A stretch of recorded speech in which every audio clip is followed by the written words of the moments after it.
নমস্কার বন্ধুরা, আমি আমার চ্যানেলে আবার একটা নতুন রেসিপি নিয়ে এসেছি। বিচি কলা। আসলে বিচি কলা দিয়ে কীভাবে সবজি করতে হয়, চচ্চড়ি করতে হয় তোমাদেরকে আজকে দেখাবো। তোমরা দেখো, এই দেখো, এটা বিচি কলা। এর মধ্যে খুব বিচি থাকে, ওই জন্য এটার নাম হচ্ছে বিচি কলা। আমি আজকে এটা চচ্চড়ি রান্না করবো, তোমরা দেখো। আমি এইভাবে কলাকে ছুলে নেব।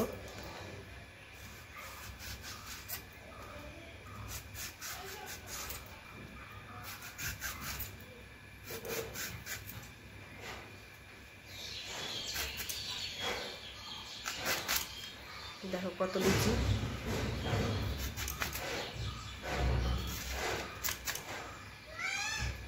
এইভাবে কেটে নেব।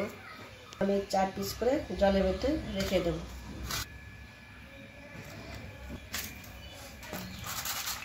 বন্ধুরা, আমার কলা কাটা হয়ে গেছে।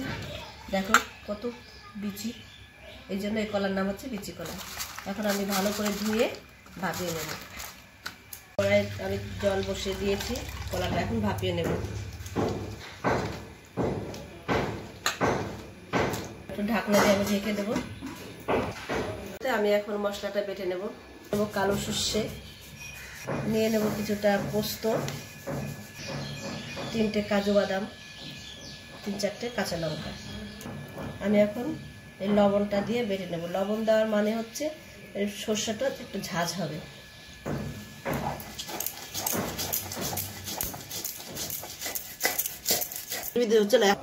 কলা বাড়তে বাড়তে দেখি আমার এখন বাড়তে বাড়তে দেখি আমার কলার কি পরিস্থিতি। কলা গেছে, আমি এখন নামিয়ে দেব।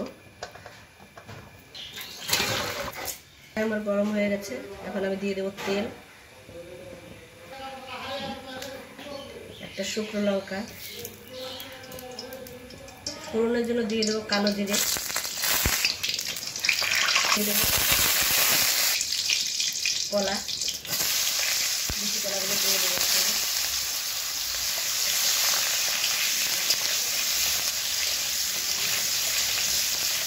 দিয়ে দেবো স্বাদ অনুযায়ী লবণ, তার মতো হলুদ। কলাটা আমার যেহেতু কলাটা আমার সিদ্ধ করা আছে, তার জন্য আমি দিয়ে দেবো অল্প একটু জল।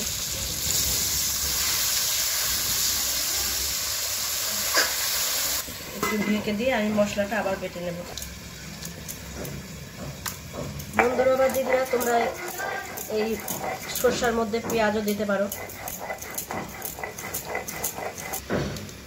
পোস্ত সর্ষে আমার বাটা হয়ে গেছে, এখন তুলে নেব। ঢাকনাটা আমি এখন তুলে দেব।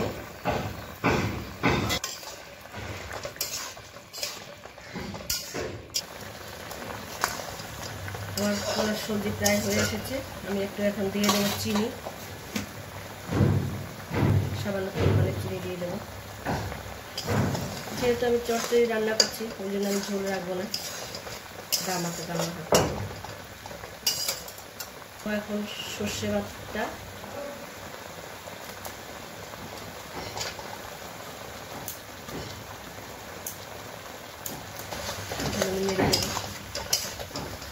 দিদিরা বা বন্ধুরা, এইভাবে বিচি কলার চচ্চড়ি রান্না করে দেখবে, বাড়িতে খেয়ে দেখবে। যদি ভালো হয় তাহলে আমার চ্যানেলটিকে লাইক এবং সাবস্ক্রাইব করে আমাকে কমেন্ট করে জানাবে।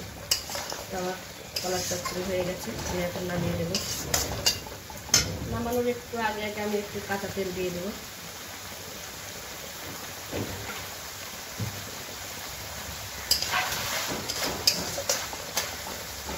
এখন নামিয়ে দেবো। বন্ধুরা, তোমাদের বিচি কলার সবজি রান্নার যদি আরও কোনো পদ্ধতি জানা থাকে তাহলে আমাকে কমেন্ট করে জানাবে। আমি এভাবে রান্না করেছি, বাড়িতে খেয়ে দেখবে। আমি আজকের মতো এখানে শেষ করছি আমার রেসিপি। দেখা হবে অন্য কোনো নতুন রেসিপিতে। নমস্কার।